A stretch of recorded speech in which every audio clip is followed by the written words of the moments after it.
மருமகள்ல அடுத்து என்ன நடக்க போகுதுன்னு வாங்க பார்க்கலாம். இங்க ஈஸ்வரி பார்த்தா மொத்தமா நல்ல மனசா மாறிறாங்க. தமிழ்ச்செல்வி கத்தி குத்து வாங்கினதுமே ஈஸ்வரி பார்த்தா பயங்கரமா அதிர்ச்சி ஆயிட்டு அட பாவி என்னடா வேலை பார்த்து வச்சிருக்கா அப்படின்னு சொல்லிட்டு போஸை போட்டு சப்பு சப்புன்னு 4 அடி வெளுத்துக்கிட்டு இருக்கிறாங்க. மரியாதையா வெளியே போயிடுடா அப்படின்னு சொல்லிட்டு போஸ் சட்டையை போஸை பிடிச்சி தரன்னு இழுத்துட்டு வந்து ஈஸ்வரி வர்றாங்க. இங்க வெளியில பார்த்தா போலீஸ் நிக்கிறாங்க. தமிழ்ச்செல்வி கத்துற சத்தம் வேற கேட்டு எல்லாருமே பரபரப்பா ஓடியாந்துக்கிட்டு இருக்கிறாங்க. சார் இவனை பிடிங்க சார் அப்படின்னு சொல்லிட்டு இங்க ஈஸ்வரி பார்த்தா சட்டையை விடாம பிடிச்சிக்கிட்டு போலீஸ் கிட்டக்க போஸை ஒப்படைக்கவும், என்ன மேடம் என்ன ஆச்சு அப்படின்னு சொல்லிட்டு போலீஸ் கேட்கவும், சார் அமைச்சர் ராஜாங்கம் இருக்காருல்ல அவரை கொல்றதுக்காண்டி இவன் வந்திருக்கான் சார் அப்படின்னு சொல்லிட்டு ஈஸ்வரி சொன்னதுமே என்ன மேடம் சொல்றீங்க அப்படின்னு சொல்லிட்டு போஸ் பார்த்தா அங்க இருந்த இன்ஸ்பெக்டர் சப்புன்னு 4 அறை விடுறாரு. அமைச்சரை கொல்ற அளவுக்கு உனக்கு தைரியமாடா அப்படின்னு சொல்லிட்டு இங்க போலீஸ் போஸை போட்டு அடிக்கவும், எவ்வளோ மெத்தனமா வேலை பார்த்துக்கிட்டு இருக்கிறீங்க, இவ்வளோ கவனக்குறைவாவா நீங்க வேலை பார்ப்பீங்க, அமைச்சருக்கு இவ்வளோ போலீஸ் போஸ்ட் எது சுற்றி பாதுகாப்பு இருக்கும்போது அமைச்சரை கொல்றதுக்காக ஒருத்தர் ஹாஸ்பிட்டலுக்குள்ளேயே நுழைஞ்சிருக்கான், இது எப்படியா நடந்துச்சு, மக்கள் நம்மளை பார்த்து என்னையா நினைப்பாங்க அப்படின்னு சொல்லிட்டு இங்க இன்ஸ்பெக்டர் பார்த்தா அங்க இருக்கிற கான்ஸ்டபிள் எல்லாத்தையுமே பயங்கரமா திட்டிக்கிட்டு இருக்கிறாரு.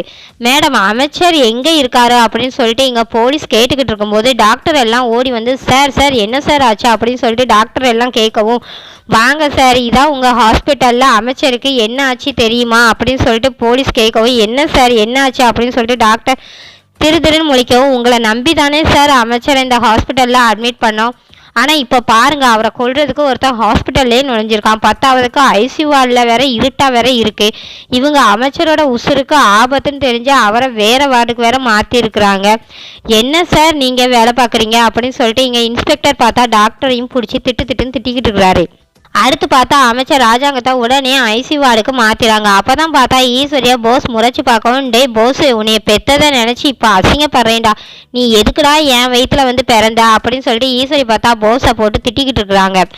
உங்ககிட்ட எவ்வளவோ சொன்னேனடா, அவர் மேல உனக்கு எவ்வளோ கோபம் வேணா இருந்துட்டு போகட்டும், அவருடைய உசுரை எடுக்கிற உனக்கு எப்படிடா மனசு வந்துச்சு, நீ என் பிள்ளையே கிடையாதுடா அப்படின்னு சொல்லிட்டு ஈஸ்வரி திட்டிக்கிட்டு இருக்கிறாங்க. இங்க போஸ் வந்துட்டு, அம்மா நீ தப்பு மேல தப்பு பண்ணிக்கிட்டு இருக்கா அப்படின்னு சொல்லிட்டு போஸ் சொல்லவும், அங்கே இருந்த இன்ஸ்பெக்டர் பார்த்தா போஸ் கணத்துல சப்பு 4 அறை விடுறாரு. ஏன் முன்னாடியே இப்படி பேசிக்கிட்டு இருக்கிறியா, இவரை முதல்ல அரெஸ்ட் பண்ணி கூட்டிட்டு போங்க அப்படின்னு சொல்லிட்டு இன்ஸ்பெக்டர் சொல்லவும் போஸை அரெஸ்ட் பண்ணி கூட்டிட்டு போறாங்க. இந்த பரபரப்பு சம்பவம் எல்லாம் முடிஞ்சதுக்கு அப்புறமா தான் சேது உள்ள வர்றாரு.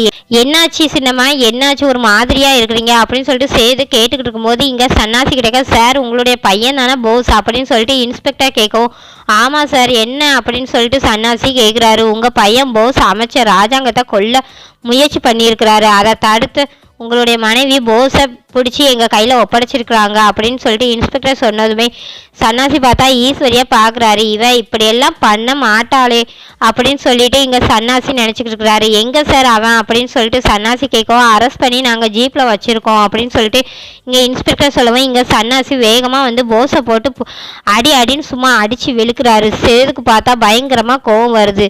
சேதும் பார்த்தா போஸை போட்டு வெளுன்னு வெளுக்கவும் இங்கே இன்ஸ்பெக்டர் வந்துட்டு தடுத்துட்டு, சார் அதான் நாங்கள் தான் அரெஸ்ட் பண்ணிட்டோம்ல, இதுக்கு மேலே நாங்களே பார்த்துக்குறோம் அப்படின்னு சொல்லிட்டு இன்ஸ்பெக்டர் சொல்கிறாரு. என்ன சிலமா என்ன ஆச்சு அப்படின்னு சொல்லிட்டு சேது கேட்கும்.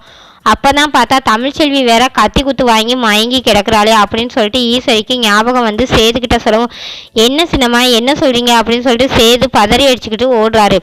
அந்த ஸ்டோர் ரூமில் பார்த்தா தமிழ்ச்செல்வி கத்தி குத்து வாங்கி மயங்கி கிடக்கவும், தமிழ் அப்படின்னு சொல்லிட்டு இங்கே சேது பார்த்தா தமிழ்ச்செல்வியை தூக்கிட்டு வராரு. தமிழ்ச்செல்வியை சேது தூக்கிட்டு வந்தது அட்மிட் பண்ணுறாரு. இங்கே தமிழ்ச்செல்விக்கு ட்ரீட்மெண்ட் எல்லாம் நடந்துக்கிட்டு இருக்கு. அப்போ தான் ஈஸ்வரி நடந்த விஷயம் எல்லாத்தையுமே சொல்லவும் இங்கே சேதுக்கும் தமிழ்ச்செல்வி மேலே இருந்த கோவம் பார்த்தா போயிடுது. அப்பாவோட உசுரை காப்பாற்றினதே தமிழ் தான் அப்படின்னு சொல்லிட்டு சேதுக்கு தமிழ் மேலே இருந்த கோவம் குறைஞ்சி சேது தமிழை ஏற்றுக்கிற மனநிலைமைக்கு மாறிடுறாரு.